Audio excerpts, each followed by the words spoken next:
Alright guys, what's going on? So this is gonna be like a super quick video, but the All-Star stuff just came back, like the numbers. Facts. So we want to give you guys our All-Star predictions. So first of all, let's just get into, I guess we can talk a little bit about the ballots. So LeBron was number one. I'm glad.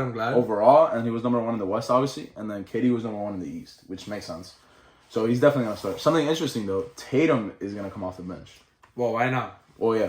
Obviously, it can still change, but I don't know though. The thing is that, okay, I think he should start because he's number one in the East. But it's crazy because I can't even get mad because people ahead of him are KD, Embiid, and Giannis. Yeah, but I would say that I think Embiid should come off the bench. Okay. If I had to pick someone, I would definitely say Embiid. I would definitely put Giannis. You gotta put him. Yeah, you number definitely one in put the Giannis. NBA. And then KD has played amazing, and he's gonna be number one probably. All-Star. Oh yeah, of course. So KD's gonna be starting no matter what.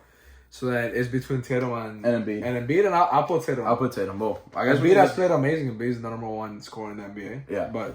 Yeah. I guess we can just get into it. And so what made a good point, and people have said there's a bunch, that let's just take out positions completely, bro. The best players just... No, for sure, because for example, they're guard-wise, I feel like Tatum and Embiid should make it over every guard. No, of course. So I guess we can just get straight into it. We made this list kind of like us combined. Yeah, so since we're already talking about the East, might as well get started with the East. Okay.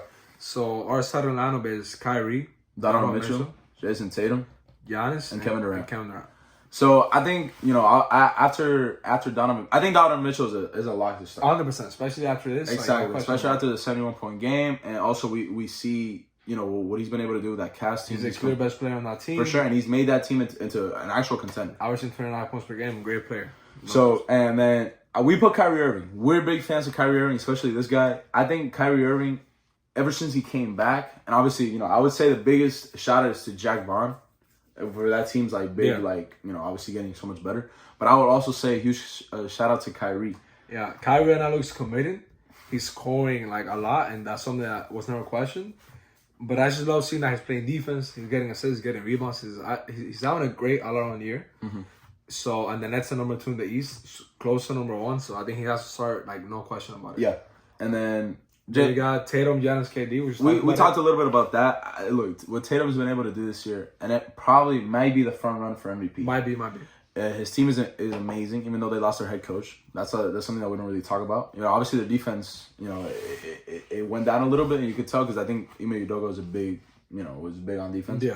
But I would say what he's been able to do with that team, and just what he's been able to do both offensively and defensively. That's something that we don't talk about enough, but he's been incredible defensively. And I think he's the clear best player on the number 1 team in the East. Probably the number 1 team in the NBA. Actually. Yeah, it sucks to take out Embiid, but it is what it is. Somebody needs to sit down, so decided to pick him. And also, let's keep it a bug. At the end of the season, obviously the Sixers were disappointing. They're obviously playing way better now, but they started off a bit disappointing. And then Kevin Durant, Giannis, I mean, that's self-explanatory. Kevin Durant's going to be the number 1 voter. Not much to say. Super popular, and then Giannis the best player in the NBA. So West starters. We got Stephen Curry, Luka, LeBron, AD, and Jokic. So again, that is gonna be like that for 100 years, bro. That is the best, except maybe AD. I think AD. Well, AD if he's healthy, I think it's always gonna be AD. But I think Steph and Luka always, bro. I feel like Steph, Luka, and LeBron and Jokic. No, it's everyone. Obviously, LeBron's getting older, but as long as LeBron's in NBA, I think he's gonna keep being the number one vote getter because he's the most famous player in the whole world. For sure, Steph. I mean, what can I say about Steph Curry? Come on. Had one of the best seasons of his career. Obviously, he's been injured, but before that, he was a top 5 player in the NBA. Then obviously Luka's played insane. He's getting better and better. Well, I don't know. There's no negatives to say about Luka. And then Jokic, another guy. Another guy. Number 1 team in the NBA. In the West, excuse me. Number 1 team in the West. Having an MVP season again. One was last year won the MVP. Back-to-back MVP. What can we say about this man? And Anthony Davis, what he was doing at the beginning of this year, helping the Lakers win. He was playing incredible, and the Lakers were winning with him. Yeah, and I don't think there's anybody else in the bench that has played good enough to put over AD so far. Absolutely not. Maybe Zion was looking like it, but he got injured. And then our bench. So there were some players here that I wasn't really sure about. And what I mean by that, well, let's just get started. You want to do the let's do the Aces. We're talking about it first. So I guess I'll say the first 4, and then you say about them. Okay. So we got Jaylen Brown, Tyrese, Julius Randle, Trae Young. And then we got Joel Embiid and Bam Adebayo. I think those are for sure. But for the last spot, for me, it was a toss-up between DeMar, Jimmy, and James Harden.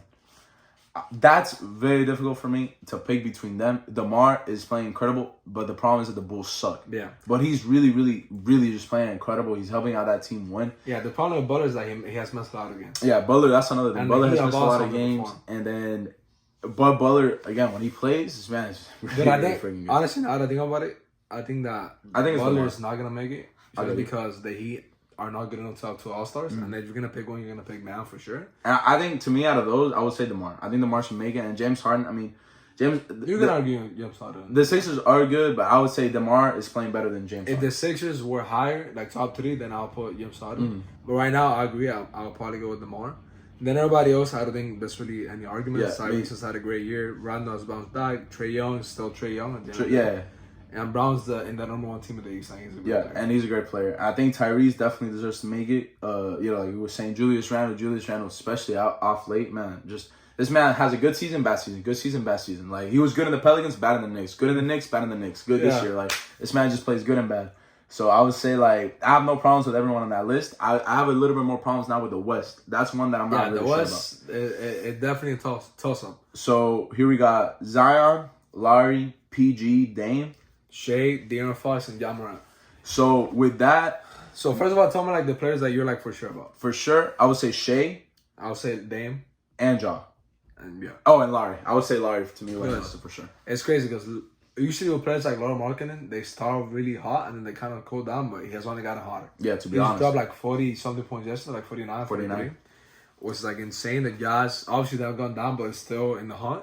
Which is like still impressive because at the end of the day, that's a team of role players. I would say that the only ones. Well, I would say Zion is for sure too because the Pelicans have been amazing and he's been able to keep it up without BI.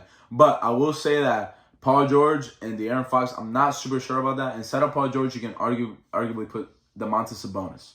Domantas Sabonis have been really, really good this season. That team has been super like overperforming. I guess expectations. They're actually really, really solid this year. I think you might even say that him over De'Aaron Fox. De'Aaron Fox. You can say that. Because what he's been able to, because since he's gotten to the team, that's how the team has been able to get better. Obviously, they've gotten Malik Monk, Kevin Huerter, and other pieces around him. And then for De'Aaron Fox, you can argue Booker.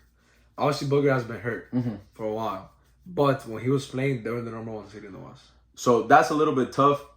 I personally went with De'Aaron and Paul George just because at the end of the day, the Clippers are playing good. Paul George is playing actually solid. I looked at his numbers; they're actually really good. Like scoring wise, probably not the highest, but his efficiency is really good this year, shooting 38% from 3, and the Clippers are good. Yeah, he's been in and out of the lineup, but I think he's been really nobody's really even talked about PG this season. But going back to the Booger one because I was looking, he has missed like 10 games only, and before he was injured, like he was averaging obviously 27 points per game. So honestly, I want to put him over like one of them. The thing with that was that you need a forward. So what we could do in that case, take out Paul George, put on Sabonis. I think a King definitely needs to make it. All right, we can take off Paul George, but the thing is that the Clippers are also good. I think they also need an all-star. It's complicated. It's complicated. Yeah, I think either De'Aaron Fox, you can swap. Okay, I'll say Paul George and De'Aaron Fox are swappable for Sabonis and D-Book. Yeah. I'm not... Those, we're going to leave up in the air. For now, we're going to, I guess, leave them in. Yeah. And Boog's probably going to make it because I know Boog's like a popular guy, so he's probably going to get a good amount of votes and stuff like that. So, but yeah, I mean, so far, that's what we have. And if anything, I mean, I'll put the list somewhere here so you guys can see. And then we can put like pictures and we'll put pictures stuff like that.